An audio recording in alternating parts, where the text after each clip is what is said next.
Hi friends, இந்த உப்பு கடலை இருக்குல்ல, உப்பு மூக்கடலை, இதை வச்சு ஒரு லட்டு பண்ண போகிறோம். இது கேழ்வரகு மாவு, வெள்ளை எள்ளு, இது கொஞ்சம் முந்திரி கொஞ்சம் மிக்சியில் போட்டு போடணும். இதெல்லாம் வச்சு இன்னொரு ஸ்நாக்ஸ் ரெசிபி வாங்க வீடியோவில் பார்க்கலாம்.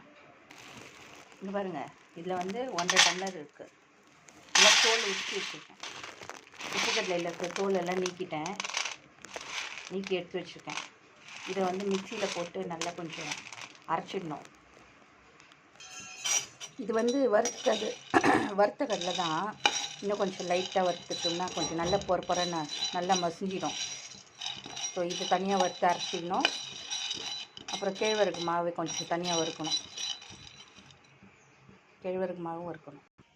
இந்த டம்ளரில் பொட்டுக்கடலை எடுத்தோம்ல, உப்புக்கடலை, அதில் இதில் ஒரு டம்ளரில் கேழ்வரகு மாவு, இதையும் லைட்டாக வறுத்துடலாம். இந்த டம்ளரில் ஒரு டம்ளர் நாட்டு சர்க்கரை போட்டிருக்கேன், அதையும் பொடிச்சு வச்சிடலாம். அதோடு இது வறுத்த மாவு, கடலை, வெல்லம், கொஞ்சோண்டு எள்ளு வறுத்து போட்டு இதெல்லாம் மிக்சியில் போட்டு ஒன்றா அரைச்சிடணும்.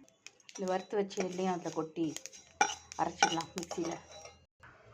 முந்திரியும் மிக்சியில் அரைச்சி வச்சாச்சு. இப்போ இதெல்லாம் மிக்சிங் பவுலில் போட்டு எல்லாம் கலந்து லட்டு பிடிக்கலாம்.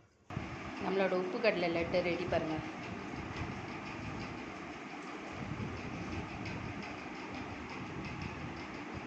ஓகே ஃப்ரெண்ட்ஸ், பாய்.